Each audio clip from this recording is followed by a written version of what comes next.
Assalamu alaikum, and welcome to Blogging Theology.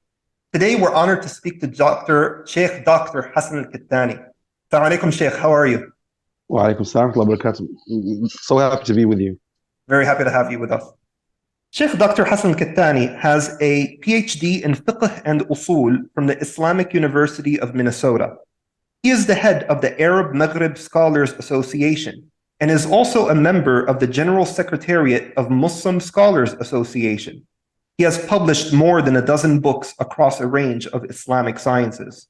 Shaykh Hassan is the founder of Ibn Abdul Barr Academy, whose primary purpose is to spread the authentic teachings of Islam through classical texts with a deep awareness of the specific challenges of our time. This is done with a focus on preserving and transmitting the great legacy left by the scholars of Andalusia and North and West Africa. MashaAllah. Sheikh, before we dive straight into the issues, perhaps you may give us a quick background about your upbringing and Islamic education. Alhamdulillah, I'm so happy to be with this beautiful channel that I've been following years ago, and I used to be so curious about what it gives and what it presents to people.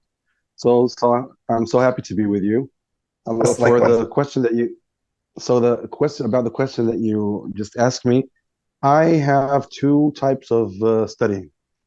I studied academic studies, which was in the beginning. My secondary school was in Saudi Arabian school, and I took the science branch, and I studied business administration later on in Morocco after I took my my high school. I went back to Morocco. That was in 1990. And that's where I took my business administration in an academy in Morocco. It was in English because I don't know French actually. So therefore, I had my 4 years, and then after that, I wanted to study Islamic studies.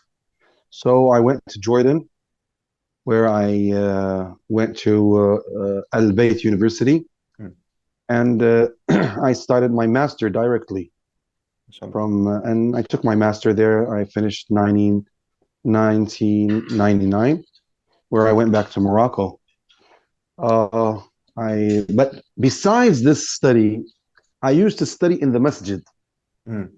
So I used to go to the masjid to memorize my Quran, to study tajweed and all these primary lectures. I had several shuyukh in the masajid. In the masajid of I used to live first in Dhahran, which is Eastern Arabia, and then I lived in Jeddah, and I used to go to the two harams, Mecca and Medina. My grandfather used to live in Mecca, and he used to give lectures in Medina as well. So I used to participate sometimes in his lectures in Mecca or Medina. That I was still young actually, so I used to participate, but you know. You just take the image of your grandfather giving the lecture in the haram, So that was very interesting for me as a child. So Islamic scholarship appears to run in the family in a way. Right? Because all my grandfathers were scholars actually. MashaAllah, MashaAllah. And my father and my mother from the two sides. MashaAllah. So therefore, I used to participate sometimes in other lectures in the Haram, Mecca or Medina. Sheikh Abu Bakr al-Jazairi, Sheikh Ibn Uthaymeen, rahimahullah, Sheikh Atiyya Salim, But later on, when I grew more than that, I was a teenager. I used to participate in a serious lecture in Jeddah by Sheikh Hassan Ayub. Sheikh Hassan was a famous scholar. He used to give lectures, and he used to have a very deep, several deep lectures in all Islamic science. So I used to participate with them. I was nearly 15, 16 years old. And he used to take care of me. Sorry, was he the Egyptian scholar? Yes, Exactly, yeah. He passed away a few years ago, recently, right? Exactly. Allah He yarham, passed away nearly 13 years ago or something like oh, that. 13 years ago. Oh, okay. Yeah, it seems close, but it's Yeah, a yeah. bit nearly 13 years. He Allah used to yarham. be he used to be in Egypt and then in Kuwait, Mm, and then he came to Jeddah. mm, mm. So I used to participate in his lecture in the masjid. His lecture was very beneficial for me, for somebody like me when I was still young, and most of the students are grown. I mean, it's not Mm, like me. mm, But the mm. Shaykh used to take care of me. He used to tell me, "Oh, your name is like my name," you know. Yes, Allah. So I used to love his lecture. I used to make my, and before that, I used to be, participate in a lecture in the Masjid Abu Bakr as-Siddiq. It's Shaykh Muhammad Najib al-Muti'i. He's very famous. Yes. He continued, he continued the book of Imam al-Nawawi, Sharh al-Majmu'. Mm, mm. Sharh al-Majmu'. Yes. He's the one who continued, and I remember the last lecture he gave us when he actually it was a farewell lecture because he made a surgery operation and then he passed away. Rahimahullah. Allah yarham. Allah And that was that was a long time ago. yarham. So And yeah, would you say that you gravitated toward the Maliki school maybe because of your Moroccan background? Would that have played a role? Or did you of incline course, towards the school for yeah. for other reasons? And then I'll tell you my story about the Maliki school. I'll tell you that. I'll come back to that Yeah. because it's important. Because in the beginning, I used to say I don't follow any madhab. I'm Mm. athari. I just follow the dalil. Yes. Yes. There's a story that happened that made me decide another decision. So when I went back to Morocco, I used to go to Shaykh the Shuyukh Ibn Siddiq, Abdullah ibn Siddiq, Abdul Aziz ibn Siddiq, and Abdul Hayy ibn Siddiq, and their student Sheikh Abdullah Taridi in Tangier, Morocco. Mm. طنجة. And I took ijazas from them, and I used to participate sometimes. He used to ask them, visit them, you know. And in Rabat, I used to participate in a lecture by one of their cousins. He's from their cousins. His name is Sheikh Abdul Qadir, Abdul Qadir ibn Abdurrahman ibn Hisham ibn Siddiq. Mm. And I studied, I asked him to give us some lectures. So he started a lecture and he remained years. He recited من أبي القيرواني, العقيدة الطحاوية, الأجرومية, الألفية, مختصر خليل, all these lectures. Mm. So therefore, and there was another scholar in a city close to Rabat. It's called Sali, and there was a scholar there called Sheikh Mustafa Najjar. Mm. He's very famous. He was very famous there, and later on he became the head of the scholars of Sali. And I used to visit him in his house and study with him some Islamic studies, fiqh, especially fiqh. So yeah, this is the environment that I studied. Why did I change? What happened? When I went to Jordan, and I studied there, I had some roommates from Hadramaut. From Hadramaut. Mm. They were Shafi'is. Yeah. And they used to live in Medina. And they used to study these traditional books, the poems, the booklets about every kind of every branch of Islamic knowledge. Mm. So once one of them told me, and he was still young, 17 years old, and I was 20, 24, 25, something like that. So he told me, "You have more knowledge than me." This is what he told me. He said, "You have more knowledge than me, but I'm more stable than you." You see? I said, "Why? Well, how come?" He said, "Because I study the mutun, and every medicine we know what is there. But you keep on going here and there and studying this and this. So you have bunch of knowledge, but it's not stable." It's So all from there, scattered. It's not, yeah. yeah, yeah, Mm. yeah. So he says, when I ask you, you say, "Well, my madhab is so and so. What's your madhab?" And you don't have a specific madhab. You don't have. Mm. Mm. So therefore, what is my story with the Maliki madhab? When I was still young, I remember I had Risat ibn Abi Zayd al-Qayrawani always with me. I bought one of it, and it was always with me. But because my family weren't so stuck to only one opinion, they were Mm. open. Mm. So they used to say we are Malikis, but we are open to the other mm, schools. mm, mm, So therefore, I took this copy and I started putting the dalil uh, besides every branch there. I used to compare it with other books. I was still young here. I was uh, maybe 13, 15, 14, wow, something like that. wow, wow. But I never was stuck to the Malikis. I respect Malikis and other the Madhab, Mm, but I wasn't stuck. But later on, when one of these Yemeni brothers he went to Medina and came back, and he gave me Dur al Bahiyya of Imam Shawkani, mm. and he smiled. He says, "This is a matan in your madhab, which is a new madhab. You mean?" Yeah, I said, yeah. "Okay, that's interesting. I like the book," and I started teaching it to my students. But later on, what did I discover? I discovered that I don't agree about all what he says in that. Yeah. So therefore, I said, why shouldn't I go back to uh, an old school, a big school, an important school More than that one is person. Yeah. yeah, and more than one person, and it's actually a lot, hundreds of scholars worked on it. Yes. So therefore, I decided there to go back to the Maliki school, Yeah. Yeah. and I started teaching the books from the beginning, books, the primary books that usually Moroccan scholars used to teach.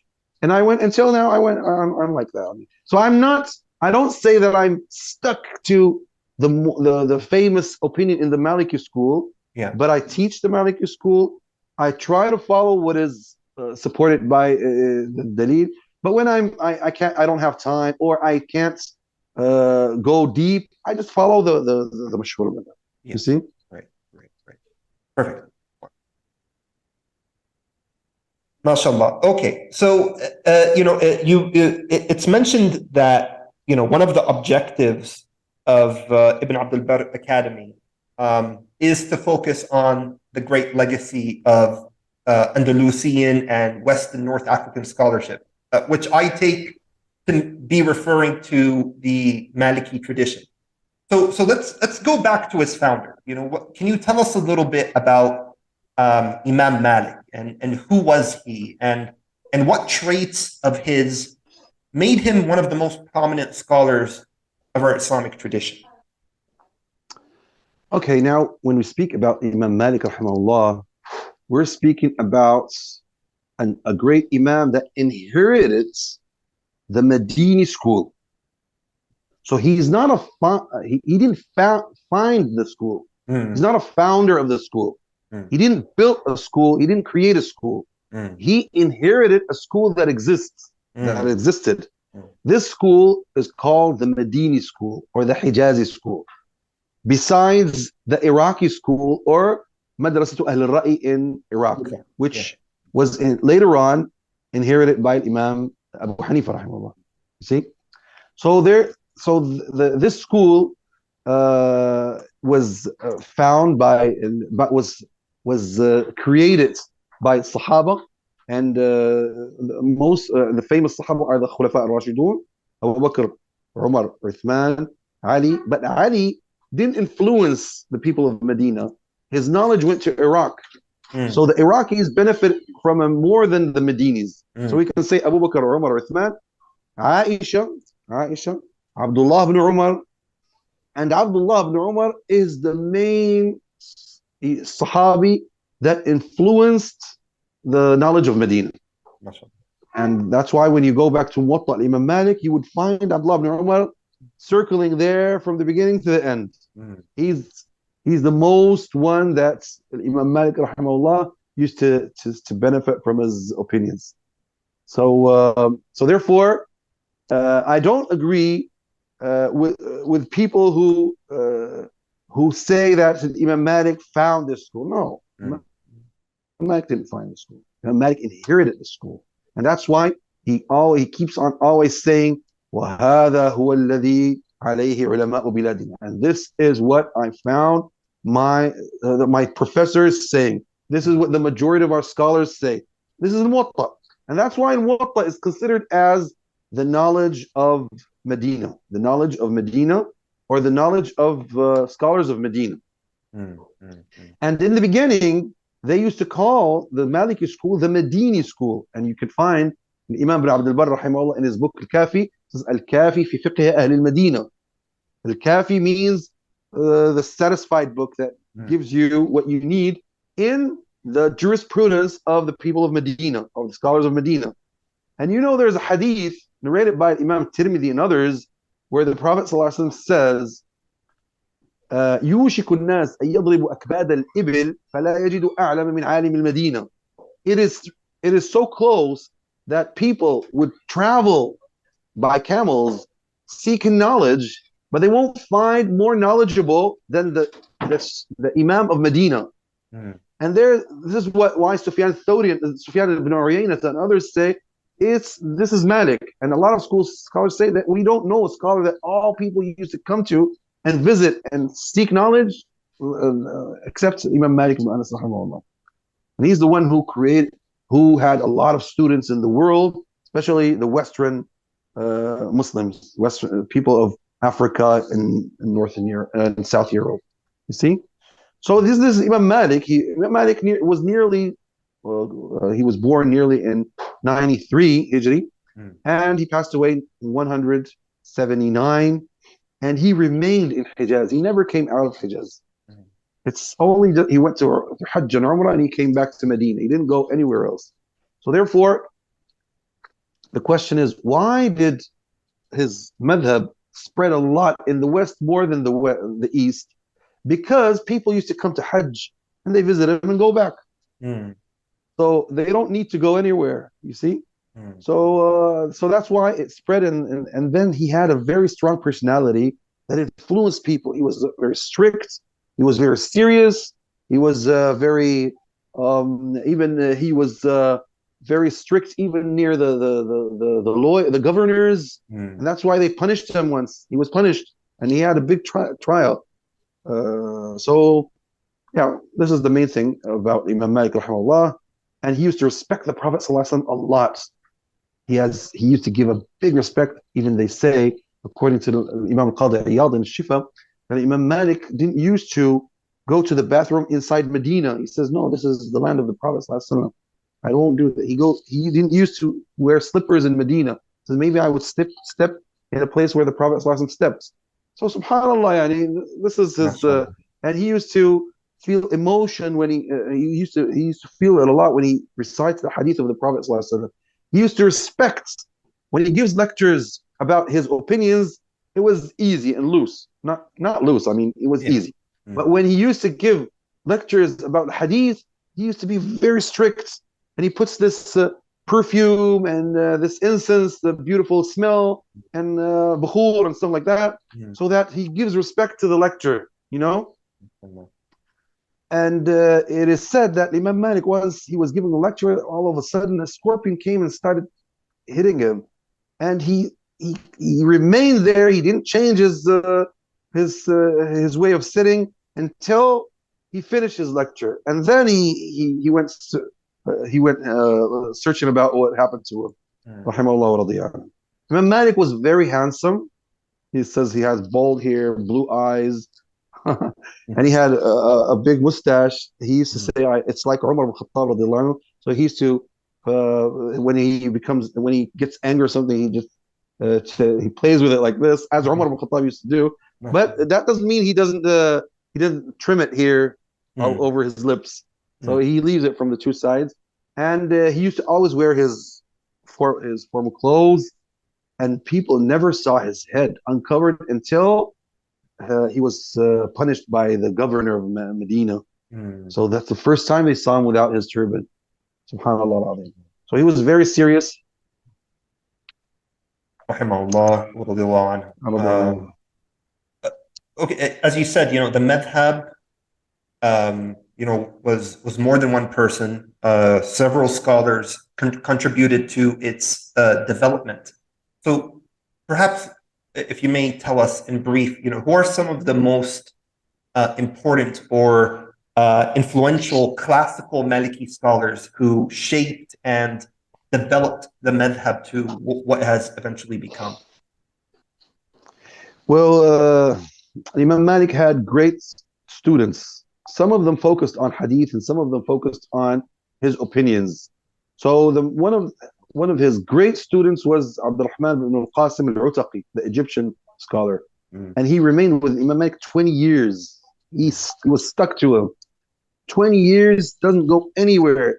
They say that he left his son as a child in Egypt and he came back, he's 20 years old.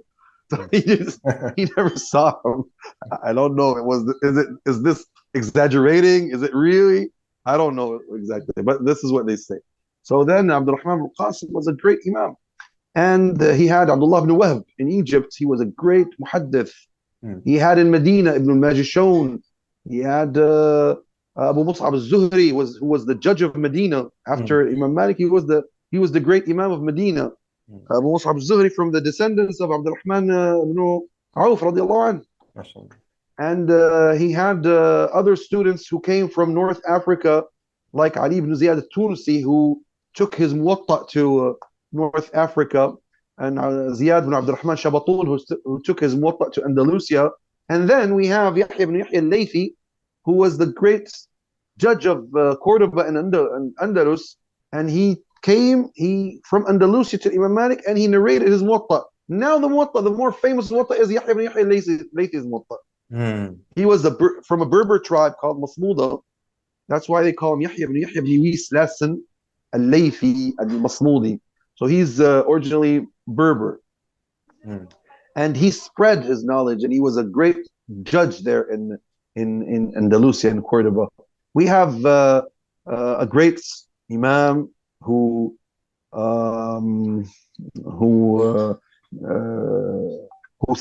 made his madhab. Actually, we can say his book was the very important book. This is Allahumma salli ala Muhammad. What is his name? He was in Tunisia. Allahumma salli ala Muhammad. Asad ibn al-Furat. Asad ibn al-Furat. Asad ibn al-Furat studied the Kufi school, and then he studied the Maliki school, the Madani school. So he mixed the two schools, and he wrote the origin of al-Mudawwana. Mudawwana is the second book after al-Muwatta in the Maliki sources. And so how many years after Imam Malik's death is this roughly? No, Asad ibn Furat took from Imam Malik. He met directly. Imam Malik. Okay, so the subsequent generation. Yeah. Okay. Yeah, he's the second generation after Imam Malik. But he went to Tunisia and he remained Tunisia. He's the one who conquered Sicily. He was a judge and Imam Mujahid. Yeah, and he passed there. He was killed. He was killed in the battles in conquering Sicily. So he was a great Imam, and his book was called Al-Asadiyya. So his student Suhnun ibn Sa'id, Suhnun, took the book and went back to Egypt and met Ibn al-Qasim and reformed the whole book. He went asking him again about all the questions, and he started.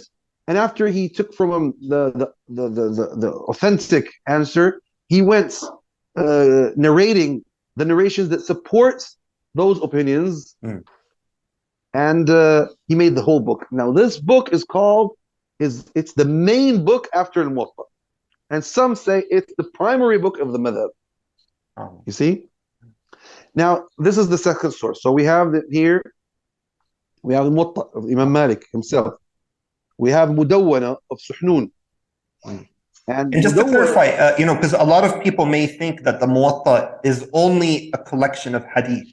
I think it's more than that. I mean, Imam Malik is also relaying his opinions, correct? And Imam Malik narrated there 600 narrations from the Prophet ﷺ, and the other 2,000, the completion of 2,000 narrations are from the Sahaba, Tabi'un, Imams, and many of his opinions. Now Al-Mudawwana has 4,000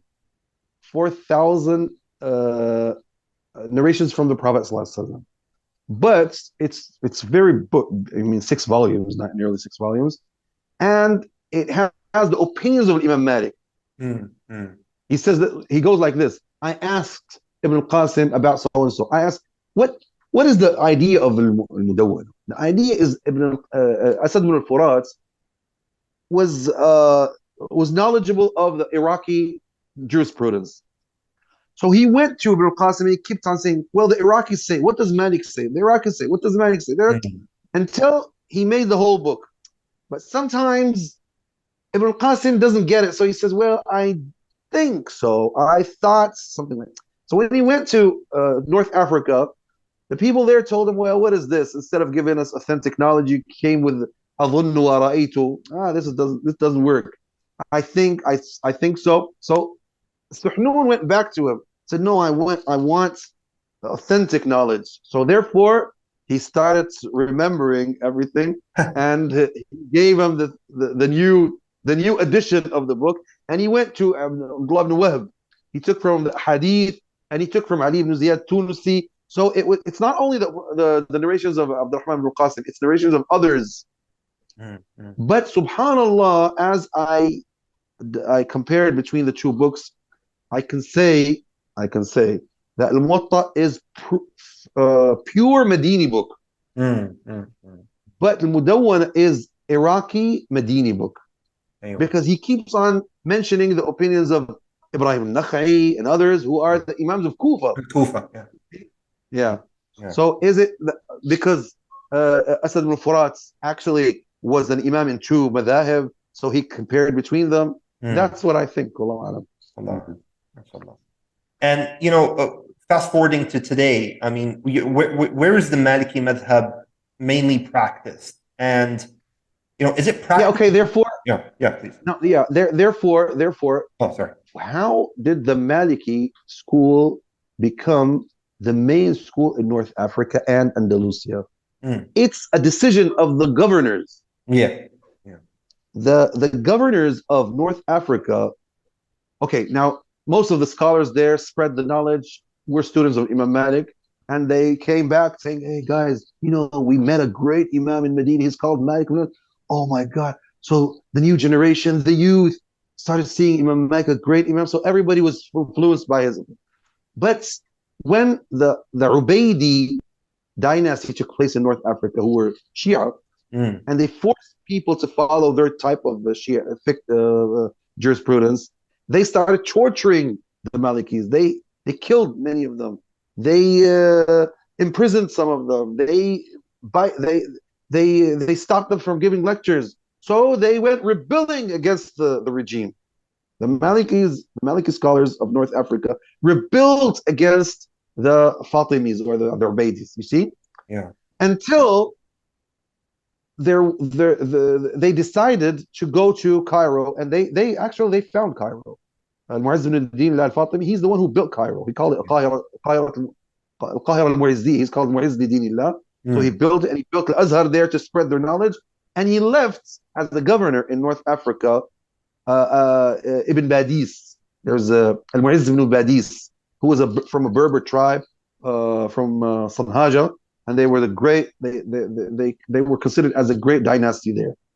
So this Al-Mu'izz ibn Badis decided to stop following the Shi'is and the Ubaidis, and he made the Maliki school as the former school or the official school in North Africa. MashaAllah. Has that remained uninterrupted till today? Or were there other interruptions? Well, I'm going to speak about those interruptions, actually, yeah. Inshallah. In Andalusia, the Umayyads in Andalusia, in the beginning, when they went to Andalusia, there was Madhab al-Awza'i, Imam al-Awza'i, who was the Madhab of all Syria. He was born in Beirut, and he was the great Imam of Bilad al-Sham. So Umayyads are originally from Damascus. So when they went there, they took this. But once Imam Malik heard about Abdurrahman ibn Muawiyah, Abdurrahman Dakhil, who created the Umayyad dynasty of Andalusia. So he was very just, he was good. So he said, we wish that Allah subhanahu wa ta'ala gave us a governor like that governor. He said in Arabic, لَيْتَ اللَّهَ زَيَّنَ حَرَمَنَا بِمِثْلِ هَذَا الْأَمِيرِ. لَيْتَ اللَّهَ زَيَّنَ حَرَمَنَا بِمِثْلِ. He said, I wish that God Almighty made our sacred land have a governor like that governor. So the Andalusians heard this. So he said, okay, no madhab except Malik. So he stopped all other madhab. And he made them the judges. He gave them all posts. So they became, that's it, no madhab except Malik there in Andalusia. The same thing happened in North Africa, in Morocco, where the Murabitun took place. The Murabitun were very strict, and Abdullah ibn Yasin was a Maliki student or scholar actually. And then all of his students and his followers were the founders of the state. So they were very strict in following the Maliki method. And this had an introduction where the Muwahhidun took place. The Muwahhidun were actually so strange. They are the ones who forced people to follow the Ash'ari creed, and they forced people to stop following the Maliki school. They were Zahiris. They say there's a school. Is this Ibn Tumart led move? The followers of Ibn Tumart. Ibn Tumart didn't see his state. His student, Ali ibn Abdul Mumin ibn Ali, he's the one who found the states. But Ibn Tumart was the teacher. So the son of Abdul Mumin ibn Ali, who was known as Yaqub Mansour. Yaqub Mansour. It is said that a scholar called Abu Bakr ibn al-Jadd al-Fihri, he's Andalusian. He came to visit him. So he told him, I've been here since the morning, looking at these books, the Maliki books, Mudawwana and stuff like that. He said, I found them all full of contradiction, opinions and stuff like that. He said, no, Sayyidi, I'll show you. What does that say? He said, stop there. It's only this. And he showed him the Quran, or this, and he showed him Sunan Abi Dawud as the Sunnah, or this, and he showed him his sword. So the Muwahhidun were very fanatic in this. But when they went away, when their dynasty collapsed, everybody came back to the Maliki school. So this was the great problem of the Maliki school in North Africa when the Muwahhidin took place. But it disappeared when the other dynasties came again. But the serious problem is when the colonization came.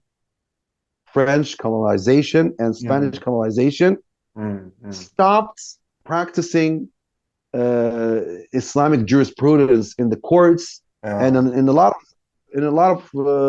of aspects in the life.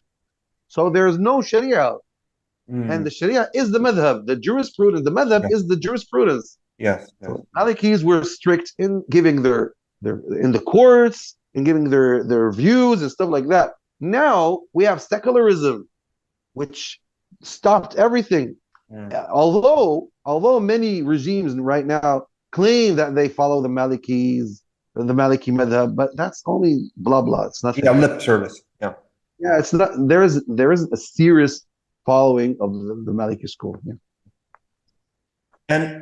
But if we look at the practice of the common people, at least when it comes to the rituals of salah, wudu, and whatnot, where would you say the Maliki madhab is primarily practiced today?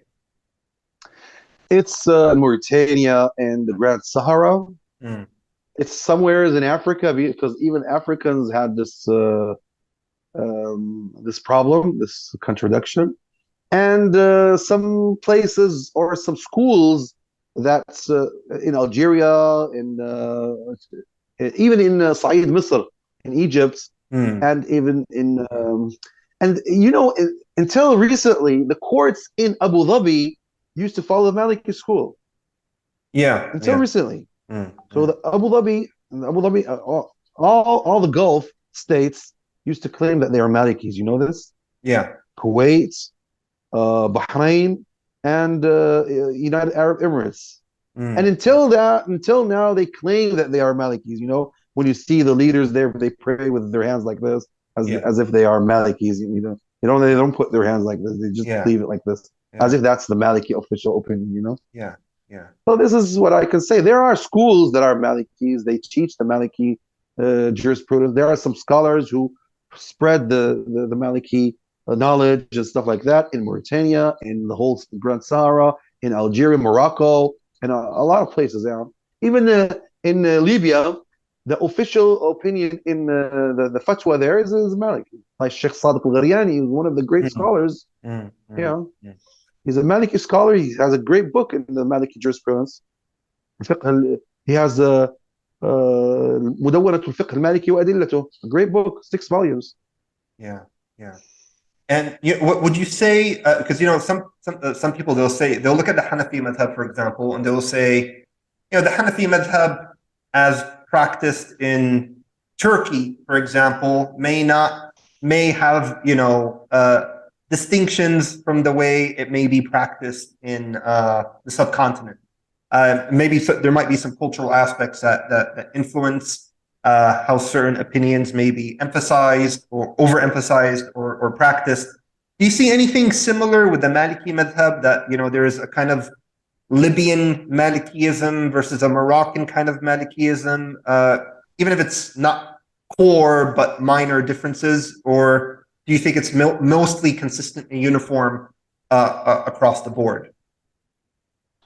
Well, what I can say that every state tries to give its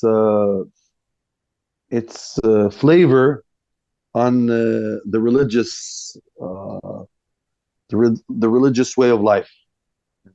Although they don't follow religion, they're secular states, secular in a way or another. But they like to give their flavor. For example, Morocco, or all North Africa, they claim that they're Malikis, Ash'aris, and with a Sufi meaning. The same thing in United Arab Emirates. But are they really Malikis? Do they know? Do they follow the Maliki school? It's the same thing. Our Turkish people, are they really Hanafis? Is Hanafi just following some action in prayer, in fasting, and some of them? That's not only the madhab. The madhab is more than that. It's a great school, huge school. So you can go to Morocco, you're going to find them praying in the masajid in a Maliki way. For example, they would say assalamu alaikum, only one salam. You can find that. You would find them in a way or another following the Maliki school in some other teachings, like in Hajj, in some opinions. But to say that they are full Malikis, I don't really believe that, because most people nowadays, they are influenced by lots of other opinions. Now, for example, Moroccans, no one, when he goes to pray in his house, says only one salam. Most of them say 2 salams, normal, as all people in the world. All of them put their hands right over left, except few people here and there, traditional people, or some people who want to stick to the traditional opinion. But the majority did just put right hand on the other hand, and that's it. Many people are influenced by the haram, where they see the prayer in Salat Taraweeh, and so they say this is a haram. Are you going to be better than imams of haram? This is what the people say. So therefore, that's how you can find. And this is not only in Morocco; it's all North Africa. And because especially if you're talking about, I think if you're talking about the awam, the masses, the laity, they're just gonna. They will incline to such sentiments. Oh, look what the Imam of the Haram is doing. But I guess if you're talking about religious institutions there, and actual Tullab al-Ilm who are striving to do their best to follow a single madhab, at least in the initial stages of their development as students and then junior scholars and so on. What I can say, it'd be fair to say that in West Africa, that's where the Maliki madhab. And obviously, the madhab is very vast. It's not just the rituals. It's not just salah, wudu. Exactly. Obviously, it should be at the societal and government level. But obviously, we're in the state that we're in, that the ummah is in. So whenever we're talking about, do you follow a madhab, what we really have in mind is, do you, as a personal individual, are you practicing the rituals according to the madhab? I think that's the common understanding. But what I want what I want to point here is that in the whole history, the madhab was never practiced only in a strict opinion. We had in the history what was called ما جرى به العمل. ما جرى به العمل, that means the common actions that people used to follow. So the madhab goes and works on that and accepts this new opinion. Although it's not the official opinion in the madhab. You see? And that's why nowadays, many times when they go back to the madhab, they don't even follow the mashhur madhab. For example, let me give you an example. Now, when Ramadan finishes, okay, first thing in Ramadan, the madhab says when the moon is sighted anywhere in the world, you have to fast. But no one follows this. Every government says, well, we only follow our moon. Yeah. You see, this is one. Number two, the madhab says that zakatul fitr has to be you're not allowed to get it only from the food, the grains and the food, common food. You're not allowed to give it as money. But all scholars now say, no, just give it money, no problem. And they go borrowing this opinion from the Hanafis. And nowadays, when they want to reform the family law, they went taken from all types of madhabs. Especially the divorce. The divorce law. Yeah. Yeah. So therefore, they took it even from Ibn Taymiyyah. Ibn Taymiyyah, yeah. Yeah. So therefore, where is the madhab? I want to see this madhab. Where is the madhab? Yeah. And speaking, who would you say are some of the most prominent Maliki scholars who are alive today? Who would you say would probably be some of the most, prominent ones that are solid in terms of knowledge, are authorities in issuing fatwa according to the Maliki madhab, seen as authorities in that? I can speak about Shaykh Shaykh Sadiq al-Gharyani of Libya. He's a great imam. I can speak about a scholar in Tunisia called Habib bin Tahir. He has this Fiqh al-Maliki wa Adillatu, a great book. 2 years ago, a great imam in Egypt passed away. Ahmad Tahir Rayyan. He was the Shaykh of Malikis in Egypt. But he passed 2 years ago, rahimahullah. I can speak about Al-Allama in Mauritania, Bah. They call him Bah. He's Abdullah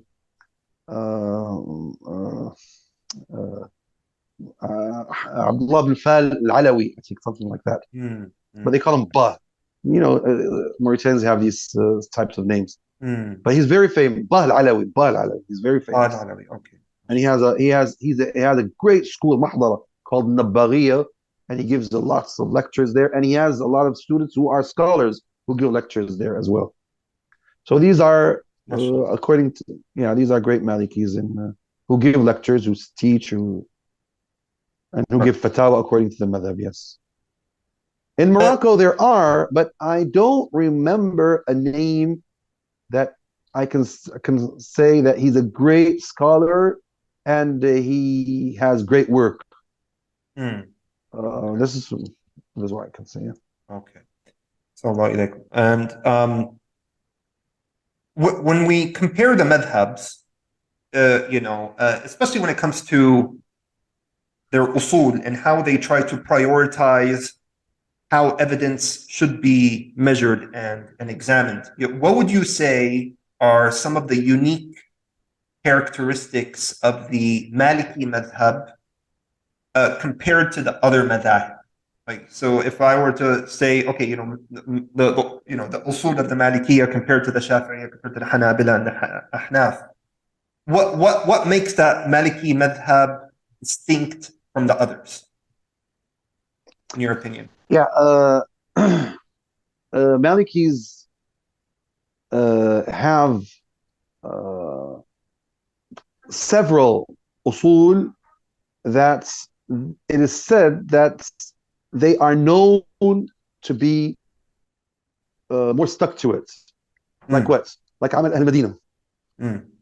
Like الاستحسان, Mm. like المصالح المرسلة, like المصالح المرسلة. Mm. I'll translate this.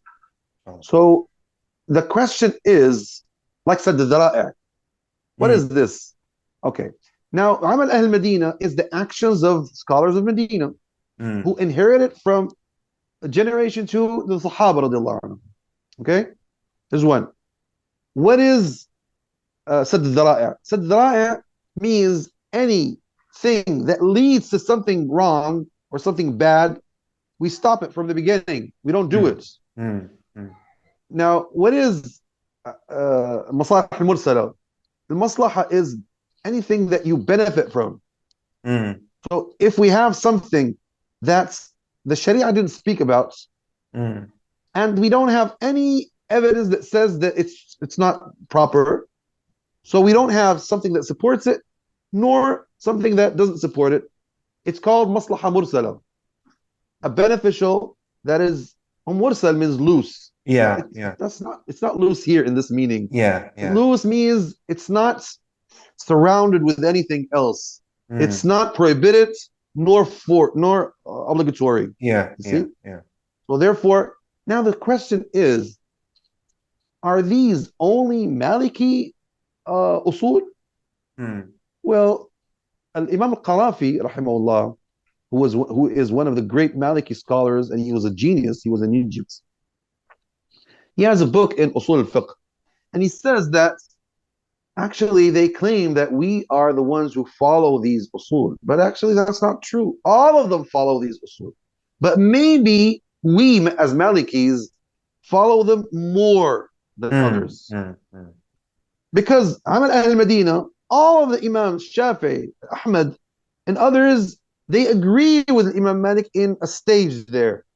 Mm. Maybe Imam Malik passes a stage. Mm. Mm. You see? Yeah. This is one. Number two, Sadd al-Dhara'i. Sadd al-Dhara'i is one of the Islamic Yeah. meanings. Yeah. Why did Allah subhanahu wa ta'ala order us to lower our gaze? He says Mm. so that you won't, he says, so that you won't desire and fornicate. So Mm. actually it's to stop fornication. Yes. It's Yes. stop committing adultery. Yeah. So this is Saddariya, you see? Yes. Yes. Yeah. The Masalih al-Mursala, most of the madhab take Masalih al-Mursala. Mm. And if you stop Masalih al-Mursala, you won't benefit from a lot of things, actually. You see? Yeah. So driving cars, putting these Traffic traffic lights. Yeah. traffic lights and stuff like that. All this is a masalih mursala. It's something that people benefit from. You can't say it's obligatory, nor it's forbidden. It's something that people benefit from.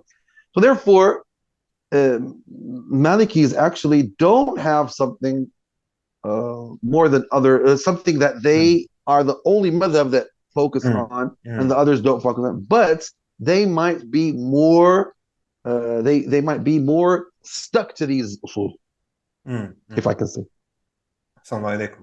And touching on Amal Ahl al-Madina, um, you know, here the problem that I've witnessed, and this is something that I said publicly maybe around 5 years ago, and I still believe it to be the case that the Maliki madhab, unfortunately, is one of the madhabs that I see mostly misused by Hadathiyun or modernists these days, Yes. and they come at it from different angles. So one angle is the one, and I was hoping to maybe if you could elaborate a bit further, is Amal Ahl al-Madina, right? So they would actually come and say that look, Amal Ahl al-Madina is more important to the Malikis than even the Sahih ahadith, right? And the people that are using this argument, they themselves are, Quranists. Quranists only follow the Quran, Quraniyun sect, or people who are the kind that like to say we only follow mutawatir hadith, not ahad. Weird groups, right? Yeah. They use this as Yeah. an Yeah. argument. Look, even the Malikis recognized that when it came to the ahad hadith, their authority wasn't that great. This is why they preferred Amal Ahl al-Madina over it. And this has confused a number of brothers, Bob, that I know who are not very intimately familiar with the Maliki Madhab and the concept of Amal Ahl al-Medina. So is it the case that, the Maliki scholars, if they see a hadith conflict with Amal Ahl al-Medina, they prioritize Amal Ahl al-Medina over it? Or is there some correct way to understand how they applied this maxim? Okay, now, first of all, when you open a book of Usul al-Fiqh, you will find a lots of scholars from the Maliki scholars who have several opinions about Amal Ahl Medina. What is Amal Ahl Medina that we have to follow? Is it the so-called Al-Amal al-Qadim, the ancient actions of Medina, which was in the last days of Uthman radiallahu anhu? Because Uthman radiallahu anhu, before Uthman, Umar al-Khattab used to prevent people from going out of Medina, scholars. He used to prevent them from going out of Medina because they were his parliament, if we can say. They used to consult him. They used to give him opinions. When he wants a law, when he wants anything, they are the ones who give him that. So if we don't have these scholars, how are we going to deal with the new problems that we have in the States? So therefore, anything they decide, anything they do, it's similar to ijma' or the majority of the Salaf, So now, when we say this is amal, that's from the Prophet ﷺ to the Sahaba to the Tabi'een. Is this hadith or this is only opinion? This is hadith. Because Amal al-Medina means that this is done by the prophets, the Sahaba, the Tabi'un. What is more strong, this or hadith narrated by one? So that's why Imam Malik used to say, 10 عن 10 عن 10 خير من واحد عن واحد. 10 by 10 by 10 is more stronger than 1 by 1. So actually, he doesn't reject the hadith. Yeah. He says this is more stronger than that hadith. Yeah. And it could also be that it's not that the hadith is not authentic, but maybe the Amal Ahl Medina is showing that maybe it's obligated, or maybe it's showing that you have to understand it in a certain way. You have to do takhsis, you have to specify a general statement or anything like that. It doesn't mean he's rejecting, just I'm using Amal Ahl Medina to understand it in a different way. Is that possible? Exactly. And it means that if I can suspect about a hadith that is narrated by one, I wouldn't suspect about something that is narrated or done by 10 by 10 by 10, It's generations after generations. So there was more to be to satisfy me than something that I can suspect that, well, maybe this is, Yeah. So therefore, this is the meaning of Amal Ahl Medina, and that's why Imam Malik would. Now, the second question: did Imam Malik, rahimahullah, reject something because of Amal Ahl Medina? This is very important. Did Imam Malik reject something because of Amal Ahl Medina? When we go back to see this, we would find that he didn't reject something. No. But what happened is that he understood. Now, let me give you an example. There is hadith that says that al-bayyani bil-khiyari ma lam yaftariqa. Khiyar al-bay'. That means when you want to buy something from somebody, as long as you didn't separate from each other, therefore I can say, well, okay, I changed my mind, I don't want to buy this. But if I go, when we finish and we decide to sell, you gave me the money, I took the commodity, that's it. If I want to nullify this transaction, that's up to me. But you can't just say, okay, I changed up my mind. This is what Shafi'i, Ahmad, and others say. It says when you finish the conversation, you went to another conversation, that's it. So Imam Malik, what does Imam Malik say? He says, هبه كان في سفينة هبه كان في مكان واحد. That means Let us imagine that they were in a boat. So they're with each other. He's never going to separate from them. He's in the same place. So how are we going to practice this hadith? He doesn't want to say I reject the hadith. He says that when they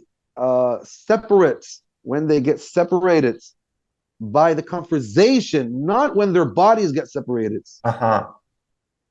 Did you get that? Yeah, yeah, yeah. Well, this is Imam Malik's opinion. He says when they finish the conversation and they go to another conversation, Yeah. that's it. Okay. The transactions is fulfilled. Okay. So others say, well, Imam Malik rejected the hadith. He didn't reject the hadith. He understood it in this way. In this way. Yeah. And you can apply this in other things. Yes. You know, and I was also going to ask you about masalih mursala. You know, it seems to me that you've already kind of answered the question by the way you described it. Because again, this is another area that I see modernists, you know, toying with, to be honest. You know, to the point where they're emphasizing pragmatism, being pragmatic and being practical, and you know, we need to make sure we're looking at this masalih or cost benefit calculus each time we're trying to make a decision, to the point where they're undermining the nusus, the religious texts from the Quran and Sunnah. And a lot of the times they're throwing this name out there, you know, this maxim out there of masalih mursala, you know. And but it seems that you've already clarified that, you know, the Malikis will never will only say that this applies to things that the Sharia is silent on, right? Like they will never, no one's ever said that, okay, you know, this is what the Quran says, but, you know, to be more practical, no, we're going to follow what we think are masalih. I mean, I think this is a misunderstanding, correct? Well, this is, subhanAllah, let me tell you something important. Imam Malik divides his fiqh to two types of branches. Ibadat, which the mind, the rational thinking doesn't have anything to do in, and mu'amalat, which means all types of things that you use in your life. So in the ibadat, there is nothing except following. You just follow, because it's not rational thinking, it's following. So that's where he wrote, Imam Shatibi wrote his book Al-I'tisam. It means you are not allowed to add anything to the ibadat, the worships, because it's an innovation in the religion. Now, when we go back to transactions, to the life, to how to deal, Islam gave us main ideas, main things to do to deal with that. If you follow those rules, therefore the maslahah can go inside these types of things. We would see after that what is the maslahah here, what is the maslahah here, etc. So now these guys don't pay any attention to the text.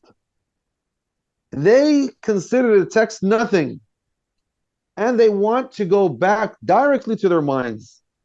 Imam Malik never said that. He never said that you go back to your minds and you don't pay attention at all to the text. You see? Yeah. And this is where Imam Shatibi wrote his book Al-Muwafaqat. So sorry to say that Al-Muwafaqat of Imam Shatibi has been understood so bad and so wrong. And a lot of people from these reformers and these modernists and stuff like that, they keep on saying, well, Imam Qarafi said, Imam Shatibi said, as if Imam Shatibi destroyed the Sharia. Yeah. Imam Shatibi he's innocent from these things. He said, absolutely.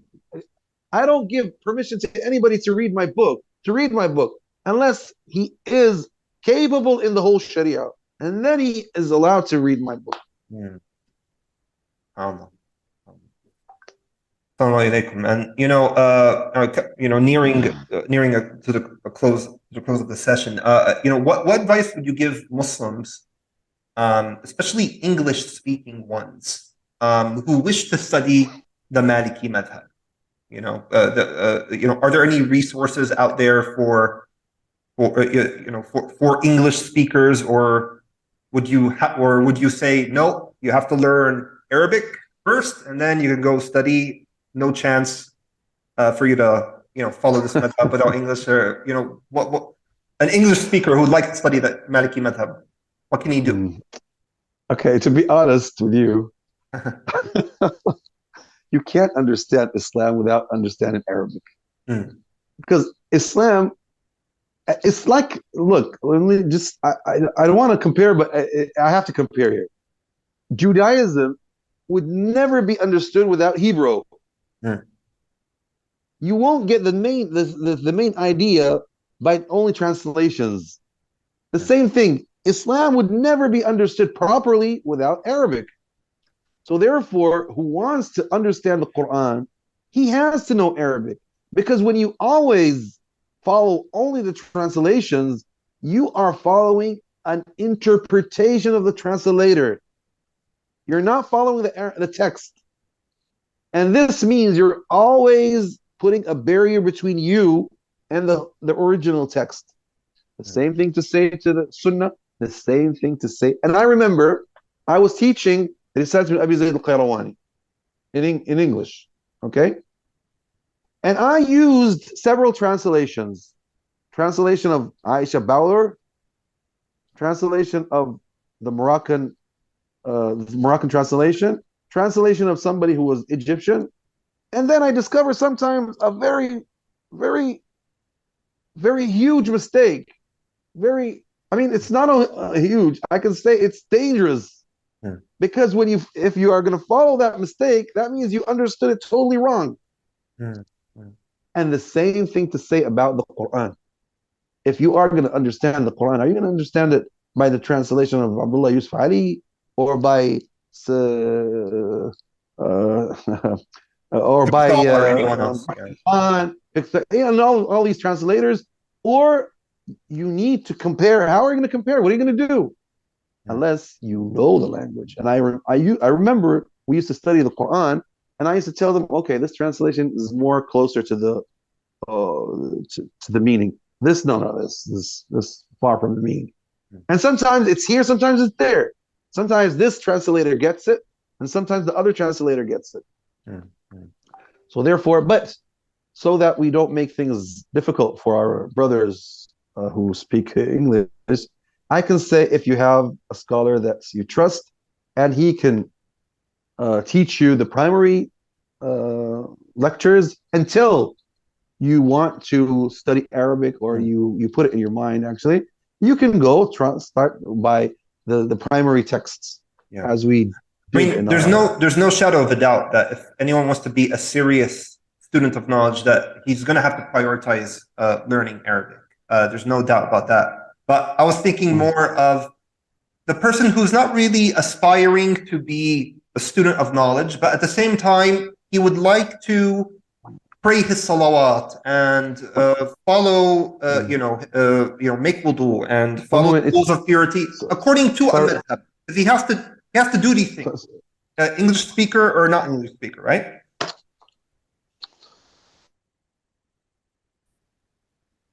So, basically there are laymen who just want to practice their basic rituals according to a madhab, because these are things that they have to do, Well, actually, there are lots of small primary books that are translated to English, like the Introduction to Ibn Ashir, which is the primary teaching of creed and the 5 pillars of Islam, and some morals and manners. So it's a poem, but it's translated. It has a lot of translations in English, not only one translation. I saw several translations, and I taught it in English, actually. So you have this, and you have Al-Ashmawiyya, and you have Al-Akhdari, and I have a commentary on Al-Akhdari, but in Arabic, actually. But it's very interesting because it teaches primary creed and morals, and this is very interesting in the Maliki books. They always give introduction of creed and morals, or they end by morals and they start by introduction of creed, and and after that they enter to the jurisprudence, the how to worship God and how to deal with transactions and all types of life aspects. So you have Risale Abi Zayd al-Qayrawani translated as well. So all these are translated actually. You have translations. But even translations, you need somebody to teach you the translation. Yeah. And this is even in Arabic, actually. You can't just go follow a book. I remember when I was young, I went to my grandfather and I told him that I read Risale ibn Abi Zayd. I just read it. I said, oh, that's interesting. Now go to Khalil. I went to a bookstore. I bought Khalil. When I opened it, I couldn't understand nothing at all, as if I'm reading another language. So it's written in a way that you can't understand it unless you have a commentary, you have a teacher, you have so it's not always easy. And then I remember that when we were teenagers in the school, we had a professor, rahimahullah, he passed away now. He was Syrian, and he was a very humble teacher. He used to teach us Islamic studies in the school. So when he passed on something that he thought it's not time to teach it, he said, no, just pass this. Something that he was shy to teach it. I read it, but I couldn't understand it. And I didn't understand it until years and years after that, when I became... So subhanAllah, yani, what I want to say, that's if you don't have a teacher and he doesn't teach you things, you either never understand or you misunderstand. If you misunderstand, that's a big problem, actually. Because you go practicing something as if you are sure that that's the right thing. And actually, you're wrong. Yeah. That's why scholars used to say, لا تأخذ العلم من صحف ولا القرآن من مصحف. Don't seek knowledge from somebody who sought knowledge from books. I mean, he doesn't have a professor. And don't memorize Quran from somebody who just memorized it from a book without a professor. Great advice, Shaykh. And just to bring this to a close, nothing specific to the Maliki Madhab, but do you have any final words of just general advice to our listeners who are listening to us today? It doesn't even have to be related to this topic. It's general advice that you'd like to give to Muslims. Yeah, what I can say is that our religion started by read. The first word in Islam, first word that was revealed to the Prophet ﷺ is read.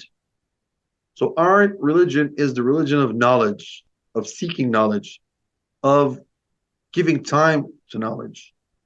So I advise all of my brothers and sisters to give time to the religion. You can't just say I'm Muslim and then you never go studying, you never go seeking knowledge, you never open a book, you never go listen to a lecture, and then when you fall in a problem, you say, well, I wish I had I studied this, or I wish I knew this. So therefore, from the beginning, go study, understand your Quran. How can you be a Muslim without understanding the Quran? You can recite the Quran, but you need to understand the Quran as well.